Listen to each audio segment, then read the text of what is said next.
बिस्मिल्लाहिर्रहमानिर्रहीम। एक most celebrated question, पत्थर करते क्या हैं? तकदीर को बदल सकते हैं क्या? ये कोई बुत परस्ती की कोई शाख है कि इंसान पत्थर को हर वक्त पहनता रहे, गले में पहने? तो क्या इसके असरात क्या हैं? इसके ऊपर बहुत सारी बातें हैं, बहुत सारे लोग इसके ऊपर गुफ्तगू करते हैं, बहुत सारे वो लोग भी इसके ऊपर गुफ्तगू करते हैं जिनको इस इल्म के बारे में बिल्कुल भी मालूम नहीं है। ये पत्थर, इसका इम्पेक्ट जानने से पहले हमें ये देखना पड़ेगा ये पत्थर बनते कैसे। ज़मीन के ऊपर हर वक्त जो है वो मुख्तलिफ़ सैयारों की एनर्जी पड़ रही है। जैसे चाँद की एनर्जी समुंदर को 30 फीट तक खींच सकती है, तो क्या उस एनर्जी का असर आपकी बॉडी फ्लूइड्स के ऊपर, ब्लड पे, ट्राइग्लिसराइड पे, आपके कोलेस्ट्रॉल्स के ऊपर नहीं होता होगा? तो साइंस ये बात मानती है कि उसका असर होता है। इसी तरह सूरज की एनर्जी, जब धूप आती है तो गर्मी बढ़ जाती है, सूरज दूर जाता है तो सर्दी हो जाती है। इसी तरह हमारे सोलर सिस्टम में बाकी स्टार्स जो ज़मीन से कई गुना बड़े हैं, उन सब के असरात इस ज़मीन पे पड़ रहे हैं। इसके बाद ज़मीन की अपनी ग्रेविटी, तो वो सारी एनर्जीज़ जो है वो कहीं ना कहीं इस ज़मीन के ऊपर, इस ज़मीन पे बसने वालों पे, चरिंद परिंद, नबातात, हैवानात के ऊपर असरअंदाज हो रही हैं।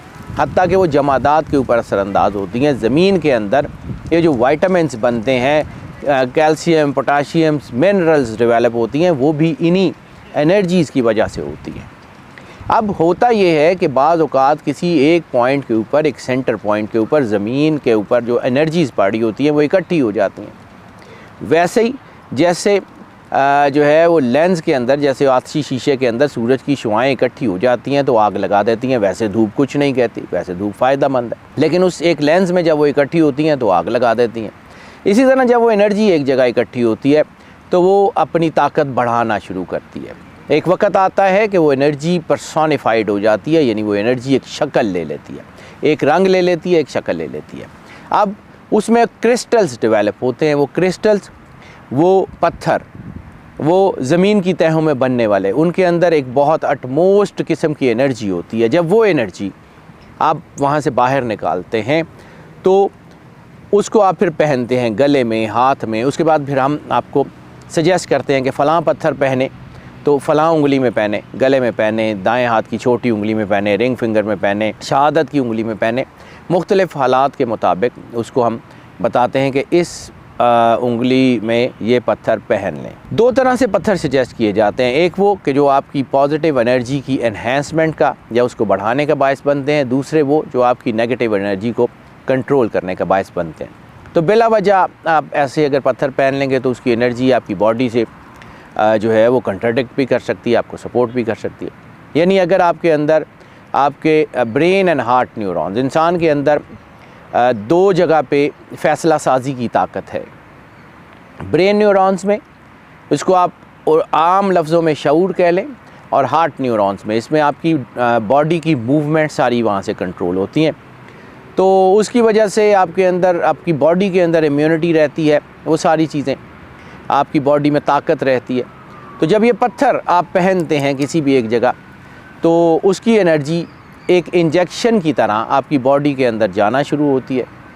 वो आपके बॉडी के सेल्स के अंदर, आपकी बॉडी के साथ जाती है। आपकी स्किन के नीचे जो लेयर्स हैं, जहाँ से बॉडी के चीज़ें जो है वो ट्रैवल करती हैं, या आपके लिम्फ नोड्स पे, या आपके ब्लड के साथ, वो आपके न्यूरॉन्स को एक्टिवेट करना शुरू होती है। तो आपकी सोचने की सलाहियत बढ़ जाती है, या आपके अंदर जो हसासियत है वो कम होना शुरू हो जाती है, या आपके अंदर जो है वो एंगर मैनेजमेंट, यानी आपकी तबीयत अगर डाउन है तो आप जो है आगे बढ़ना शुरू हो जाते हैं।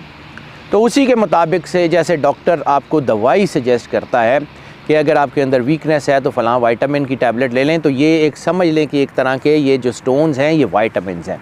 दूसरा, एको एनाटॉमी में और ये जो नेचुरल हेल्थ सिस्टम्स हैं उसमें ये बात मानी जाती है कि इंसान की पूरी बॉडी के जो मेन पॉइंट्स हैं वो दोनों हाथों और दोनों पैरों में है। यहाँ से पूरी बॉडी के तमाम ऑर्गन्स को स्ट्रेंथन किया जा सकता है। फिर जब आप इसी तरह कोई पत्थर पहनते हैं हाथ की किसी ख़ास उंगली में, किसी ख़ास जो है वो साइड के ऊपर, तो उसकी एनर्जी आपको स्ट्रेंथन करना शुरू होती है, जिसके अंदर आपकी आँखों का जो है वो विजन बढ़ जाता है, आपके सोचने की सलाहियत, आपके काम करने की सलाहियत, और आप बेहतरीन काम करते हैं। जब आप बेहतरीन काम करते हैं तो उसका रिज़ल्ट ये निकलता है कि आपका बिज़नेस ठीक हो जाता है, आपके रिफ्लेक्सेस ठीक हो जाते हैं। This is pure science.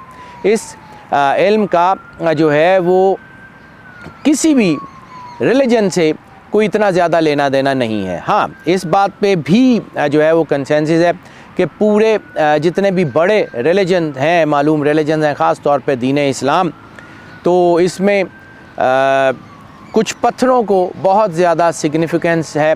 सबसे ज़्यादा इस्लाम में हजर अस्वद, वो भी पत्थर है, और हम इस बात को मानते हैं कि हजर अस्वद जो है वो इंसान की नेगेटिविटी को कंट्रोल करता है, इंसान के गुनाहों को कम करता है, इंसान के अंदर एक पॉजिटिविटी, एक अल्लाह का लगाव पैदा करता है। इसी तरह रिसालत माब सरकार ख़त्मी मरतबत सरवर अंबिया सल्लल्लाहु अलैहि वसल्लम की जो अंगूठी तोप कापी म्यूज़ियम में पड़ी हुई है, उसमें अकीक यमनी जो है वो लगा हुआ है।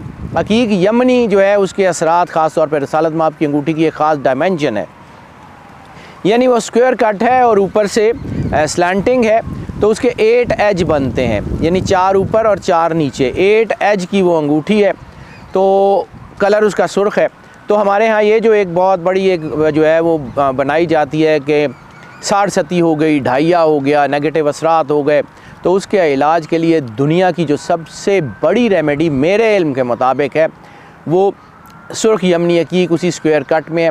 अब रिसालत माब सरकार ख़त्मी मरतबत सल्लल्लाहु अलैहि वसल्लम ने उसका अपनी हदीस में ज़िक्र क्यों नहीं किया?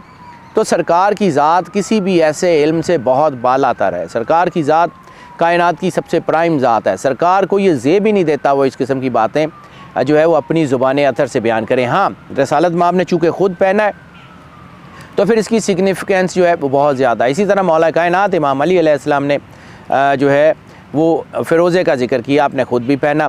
इसी तरह अइम्मा मुताहरीन ने और जो सरकार ख़त्मी मरतबत सरवर अंबिया के जो वफ़ादारान हैं, सहाबा कराम में से जो बड़े लोग हैं, उन्होंने भी बहुत से पत्थर पहने।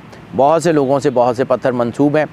तो ये ज़ोडिक साइंस जो है एक तरह की एक समझ लें कि एक लाइफ साइंस है। इसको पढ़ने और देखने में ज़िंदगी के बिहेवियर्स को भी बहुत ज़्यादा मद्देनज़र रखना पड़ता है और चीज़ों को बड़े ध्यान से देखना पड़ता है।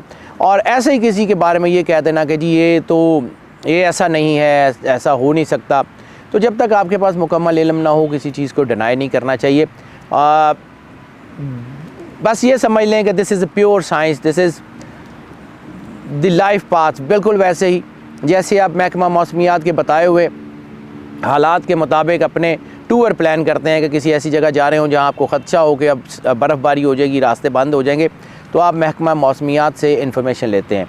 इसी तरह महकमा मौसमियात वाले एनर्जी को पढ़ते हैं और आपको गाइड करते हैं। इसी तरह हम लोग भी एनर्जीज़ को पढ़ते हैं, एनर्जीज़ की पर्सोनिफिकेशंस को पढ़ते हैं और उसके बाद आपको गाइडलाइंस देते हैं, और ताकि इस ज़िंदगी में आप बेटरमेंट हासिल कर सकें। ये कोई फ़र्ज़ नहीं है, ये नहीं है कि आप अब ज़रूर बनवाएं, आपकी मर्ज़ी है। लेकिन जिस तरह आप बाकी साइंस के साथ अपनी ज़िंदगी को बेहतर करते हैं, यानी आज इस्लाम के 1400 साढ़े 1400 साल के बाद आप जो है वो ना ऊँटों पे सफ़र करते हैं, ना वो उसी तरह के कपड़े पहनते हैं। अब चीज़ें तहव्वुल में आ गई हैं, अब आप मोबाइल फ़ोन यूज़ करते हैं, अब आप एनर्जीज़ को यूज़ करते हैं। तो इसी तरह हर मैदान में अल्लाह ने रास्ते खुले छोड़े हुए हैं। साइंस जो है वो अल्लाह के बनाए हुए असूलों को बयान करती है, अल्लाह के बनाए हुए असूलों को मज़ीद निखार के बयान करती है। ये अल्लाह के बनाए हुए असूलों के आगे खड़े नहीं होती, ये समझने वाली बात है। हमें आपके सवालात का इंतज़ार रहेगा, मज़ीद सवालात भेजते रहिएगा, हम मज़ीद कोशिश करेंगे उनको आंसर करने की। अल्लाह ताला आपको ज़िंदगी से सलामती दे, खुश रहें, मुस्कुराते रहें और अल्लाह की अमान में रहें। अल्लाह।